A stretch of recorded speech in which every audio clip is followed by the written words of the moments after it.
Alright, so this is Masterclass lesson number 20, SkillLess Leaders / deck or skillless strategies. So the thing is that it's not that you don't need skill. No, what I'm saying, yeah, you don't need skill. I mean, it's better if you do. If you're a skill player, you're a skill player, right? But these are types of like leaders and decks that you can use that you don't really got to be that good at the game to actually do good with the decks, whether you look at it for the competitively or not. Because to me, let me go on my small rant. Casual play, competitive play is all the same thing to me. There's no difference. It's you're playing the game to win. The only difference between competitive play and casual play is that competitive play, they try to kind of condense what people do and don't do in competitive play, right? The idea that you gotta play specific decks, or because what they call the meta, the format, right? So they try to narrow it down to like specific decks and leaders and strategies for a specific format, like a 3-month format, and then they switch up when new shit comes out, or when somebody creates a new deck strategy, like, oh look, I created this deck that does something, and it's like, okay, that's going to create a new meta, right? A new set of decks and strategies that people are going to jump on and play. But that's the only thing that's different between competitive play and casual play. Casual play, you play everything, anything and everything. Anything's up for grabs. There's no specific deck to play when you play casually, other than whatever deck you choose. If you choose to play Hachiyak, then you play Hachiyak. If you choose to play Chill, you play Chill. Boom, boom, boom. Whatever you choose to play, you'll play it as long as you want to. You might have a couple decks, right? You could have a Soul Strike and a Dark Broly, a Hachiyak, a Shroom deck, a Shinron deck. Like that's the only difference. Casual players will play everything and anything, and ultimately the end goal is to win. So it doesn't matter if you're playing competitively or casual. The end goal is to win, as long as you play the game in a way that leads to you winning. Then that's what matters the most. Whether you have fun or not, that's up to you as an individual. But it's always weird that people like to act like a deck has to be competitive for competitive play or casual for casual play, aka fun for casual play. It's like, no, it just needs to be a deck, and you can use it in any format. A deck you play casually, you can play competitively, and vice versa, is what I'm trying to say. The ones who try to make it separate, try to make it seem like there's a difference. That's wrong. There's no difference. You can play, Dark Broly casually and competitively, Shinron competitively and casually, and the list goes on. Bulma competitively and casually. It's just up to you on how you play it. You either play it competitively, which more likely means you'll have a side deck. If you play it casually, you won't really have a side deck. But anyway, enough of that little rant. Decks, leaders, strategies that make it easy to play. The initial thought came from Hachiyak and Dark Broly. How Hachiyak is essentially a skillless defensive leader, and Dark Broly is a skillless offensive leader. More so because of the deck, not because of the leader itself. The leader is basic. The deck, however, all the 30k leaders that the deck has, is where the offense is really coming from. So so that's why not surprising if Dark Broly's doing pretty good at tournaments and competitive scene, because it's an offensive deck, so that means you're going to deal damage with it. Unlike Hachiyak, Hachiyak, you gotta play in certain ways and use certain things to try to deal damage, right? And this is designed to minimize how many attackers can attack per se, especially battle cards. So that's what makes it more of a defensive leader, because it's minimizing how much damage is being outputted on every turn. Dark Broly is not doing that. It's not playing defense. It's playing offense. You know what I mean? So it's 30k beaters swing, 30k beaters swing. You know what I mean? And you don't have to combo. You could if you want to, but don't have to, because again, 30k. Even if your opponent's leader's awakened, a 30k swing at a 15k leader is 20 combo power to combo out. 20 combo power to combo out. So I don't hear skill in that. I hear that sounds simple as fuck. My grandma could play Dark Bully. My grandma could play Hachiyak. So that's the whole point. I'm not saying these strategies or decks are bad. I'm a fan, of course. I got the Hachiyak deck and my friend got the Dark Bully deck. But the point is, these don't require you to be really, really good at the game in order to benefit. You know, Hachiyak makes it easy for you to defend yourself, so you can take your time swinging and attacking, making plays against your opponent, because you don't have to think about defending yourself as much.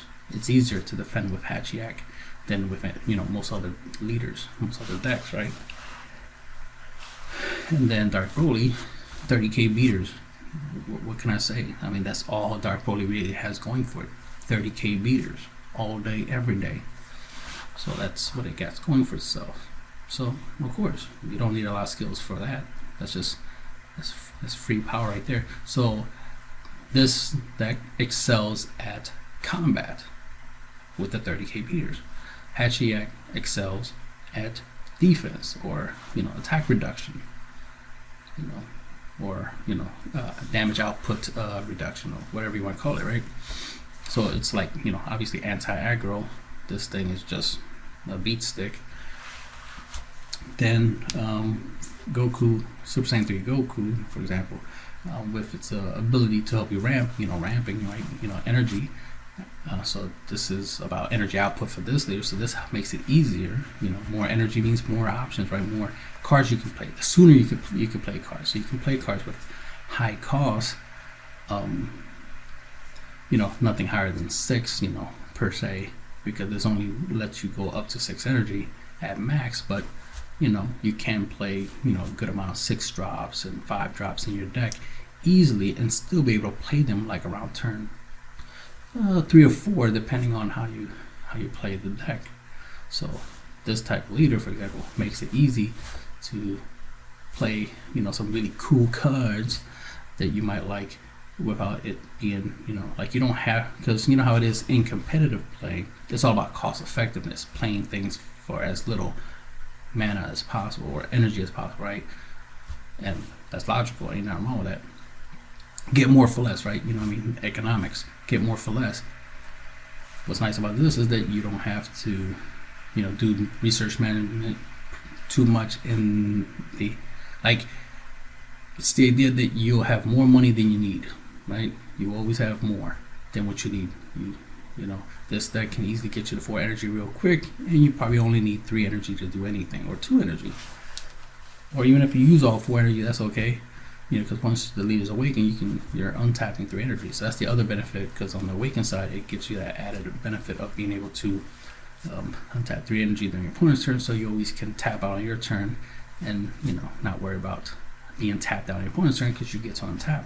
So that, of course, makes it easy.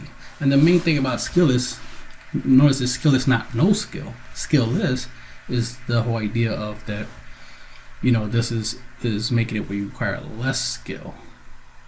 So you don't have to be good at energy management. You don't have to have a strategy to ramp your energy. The leader already does all that for you. And that's where the SkillLess comes in. SkillLess, not no skill, right? There's a difference. So I don't want people to think I'm saying that nobody has skill. I don't mean, no, less skill, less effort, if you want to put it that way. Less effort, effortless, or advantage, or whatever you want to call it. You know, like everybody can admit, if your opponent has like a 6-card hand, and you always, every time you play, you always got a 30-card hand, there's very little skill when it comes to that. You got a big, huge hand. You got hand advantage. And that's why we say hand advantage. It's an advantage. There's no skill in that. It's just a whole bunch of cards that you can do a lot more. You can do a lot more with more than your opponent can do with less. You know what I mean? You know, quantity over quality type of thing. So, sorry. So, you know, Soul Striker, Goku, of course. The ability to untap energy, you know, that's a very powerful effect, period. You know, it's powerful. I mean, shit, that'd be awesome to have that type of ability in Magic. Technically, there are cards that can do that in Magic, that lets you tap out on your turn, then untap on your opponent's turn. But those are both, you know, broken and busted, so they're not in, you know, a regular standard play. They're like in EDH or something.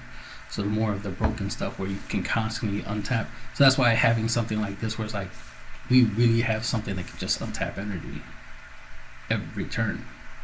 That's busted. That's literally doubling your mana or your energy. You know, like, for real though, right? That's busted. Especially if you're a control player, you love that. That means you can play something to attack your opponent with, and then untap your energy, so that way on your opponent's turn you can counter. That's the kind of shit we love doing in Magic. We love that idea. But in Magic, we have to choose between make it a play, to, you know, playing something to attack with, or counter. We don't get both. It's rare to get both. You have to really play low cost counter cards to get both, to be able to play something to attack with and still be able to counter the fact your opponent's trying to play something to attack with or defend with, like a blocker or something, right? So that's powerful. That's busted. He's one of the well, pretty much so far right now, he's really the only leader that I actually, you know, do respect, as in I do struggle with. Every other leader is just basic to me. I don't see them and be like, oh shit, that's gonna be a problem. No, but Goku, this one right here, Soul Striker, really strikes my soul, that's for sure. All that energy untapping does become a problem, which is why I'm a fan, and I do have the leader. I pretty much have all these leaders except the Dark Broly. Yeah, I have this one. Yeah, I have that one. Yeah, I have that one. I think I ordered that recently. Dark Broly and Shroom are the only ones I don't own, but I own all the other ones. And of course, I got decks for them. Anyway,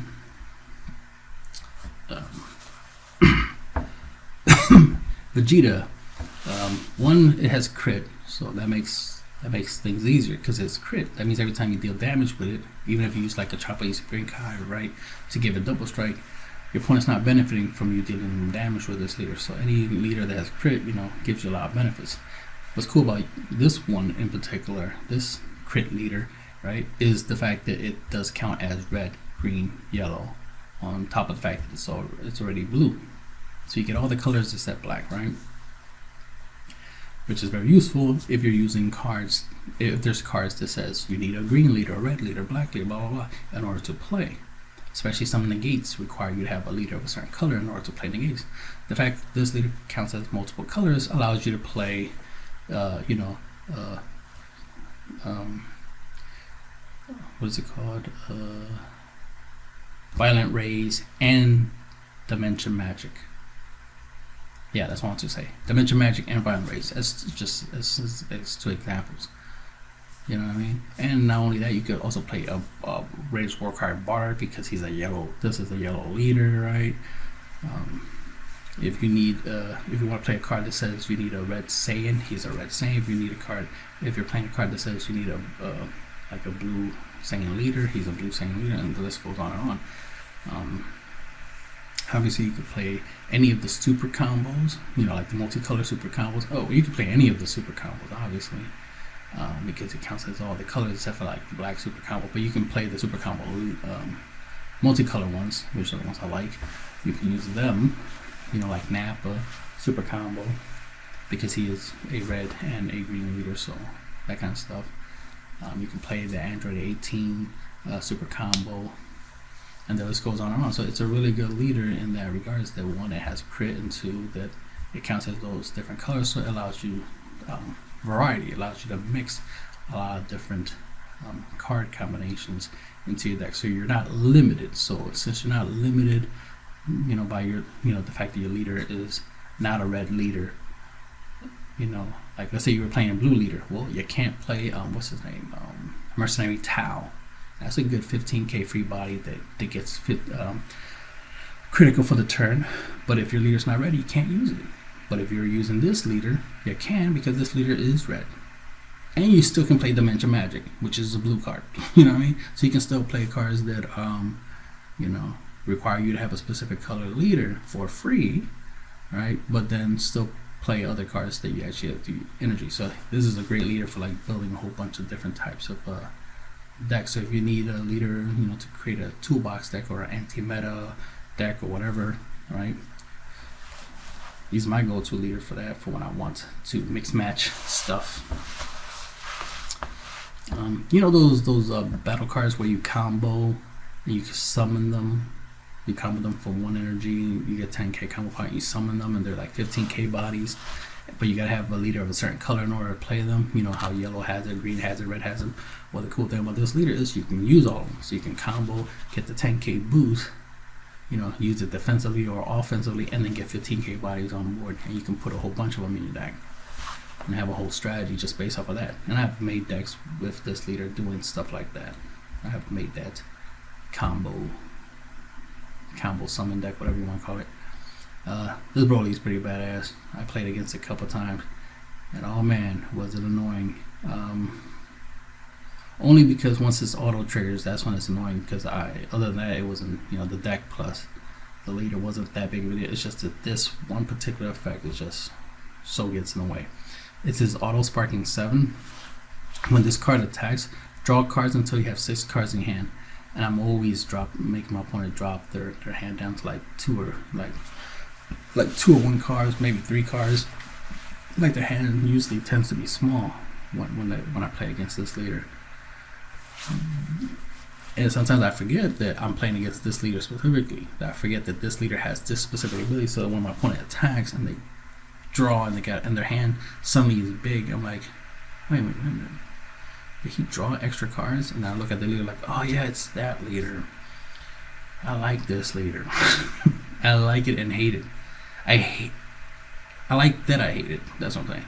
Right? I like that I hate it. I hate it and I like it, whatever. Doesn't matter. You get my point. I own the leader, of course. Have to. This leader's too good, but it's also too bad. Like, I don't like going against it, because like I'm saying, it doesn't require that much skill. Literally attack and draw until you have 6. So that means you can, if you have no cards in your hand, or you combo off your hand to attack with other things, and then swing with this and replenish your hands, like that's not right. There's no skill in that. That's literally no skill in that. That's, you're attacking, you draw up to 6. That's too powerful. But it exists and we have it. So, you know, that is cool. Right? So we have him. And yeah, that's powerful. That definitely makes the game easier, because you don't have to worry about comboing as much. You don't have to worry if your opponent using like hand destruction against you. You don't have to worry about, like, you know, your hand being small because your opponent you know, playing red Broly or something. You can literally just swing with this and replenish your hands, so your hands will always be thick, as they say. So this is thick boy Broly, I guess I'll call him. So just that alone is like, okay, that's our problem.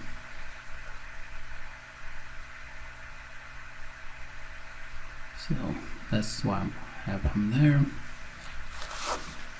That, remember I was talking about the hand size thing? Well, that leads to this Broly, the whole hand size thing. You know, just having a big hand.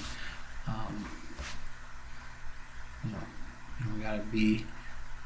You don't, because the thing is, you could be wasteful. I mean, it's like having a unlimited credit card, right? You can just keep buying things over and over and just keep going. You know, unlimited gas, unlimited cheat code, right? You know, it's like, yeah, like unlimited card glitch or whatever you want to call it, right? Unlimited card glitch. And that's what essentially it does. It's just, you don't gotta be skillful to attack and draw 6. And then this card, you don't have to do much of anything. You could literally be playing bad. You literally could be making bad decisions, comboing off cards at, you know, like really good cards, but you combo them off, so now they're in the drop and all that stuff. So you literally can be doing stuff. Your opponent can be hand destruction. There's so much that could be going wrong in the game. But as long as you get to turn 6, right? Tap 6, bring back up to 7 shadow dragons with different names from your drop area, and swing for game. easy peasy. Yeah, there's no skill in that. You know, obviously there's strategies and different ways you can try to fill up your drop area with the good stuff, so that way you can, you know, pay 6 and go off. You can, you know, plan to go off, you know, paying 680, but you literally could just not know what you're doing with the deck. Like, you don't gotta be really skillful when it comes to filling up your drop area just for this effect alone. I'm just talking about this, you know, effect, not the whole deck strategy, because there's different ways you can play the deck, of course. But ultimately, just to trigger this effect, you just need to have a good amount of beat sticks, preferably 30Ks, in your drop. Pay 6, bring them back and swing for game. Like, you know, go wide strategy, as they say. And the funny thing is, you're going wide with stuff that's tall, so you're going wide and tall at the same time. So again, very little skill in that, very little. So of course, this is one of the decks I play. And then Absolute GoTo Zamasu. It's just the whole second life bar thing, you know. Again, you know, if you're not that good at the game, you know, your opponent can be better than you, and if they are, that means they're dealing you more damage. And if they're dealing you more damage, then there's a higher chance you'll be losing soon, right? You'll lose before turn 4 or 5 or whatnot, right? But with this leader, you can definitely last until, you know, turn 4, 5, 6. You know what I mean? Just with this leader alone. So because this leader essentially has a second life bar, because once you awaken, your deck now becomes your life bar, or your life. So every time you take damage, you mill the top 5 cards of your deck for every damage. And if you have a 60 card deck like I like to play with this leader, you know, on average you might have, let's say, 30 cards in your deck by the time you awaken, right? So that right there is 6 life, right? 5 into 30 is 6. 6 times 5 is 30. So you right there got essentially 6 life on top of the original 8 life you started off with, right? So that definitely requires less skill to take advantage of that. And if your deck, you know, obviously has cards that work in the drop area, then you milling your deck is a benefit, not a negative for you. Then we got Chilled.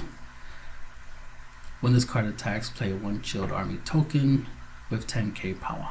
No combo power, but it has 10k power, which is a good thing to start going aggro with. The tokens don't come out in rest mode, so right after you swing with the leader, swing with the token.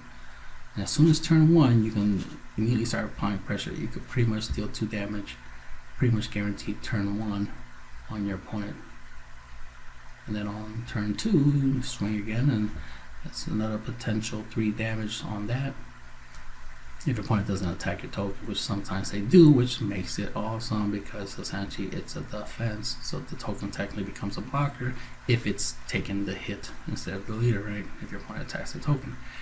And right there, free advantage. So the fact that you have every turn you swing, you're creating a free body. That's just strong. That's just strong. Granted, once your opponent awakens, you're not going to be able to, that free 10k body is not going to be useful. Those free 10k bodies you keep playing every turn when you swing won't be useful in that regards. But if you have a way to weaken your opponent's leader for the turn, or boost up your token power, which I'm still waiting for, which is, you know, why I obviously hold on to my Chilled leader. I'm still waiting for more support. There are some cards that can, you know, make them a little bit stronger, but they're like high cost. I want cheaper stuff. I prefer like maybe a Unison. They can power up all my Chill tokens. Preferably, I'm trying to get the tokens to 20k. 5k is not enough. That's good for set 2 and 3, right? I want some 10k power boost. I want to boost up my tokens 10k power and double strike. Yeah, I'm gonna be greedy and double strike. I need my Chill to have no chill. Alright, moving on.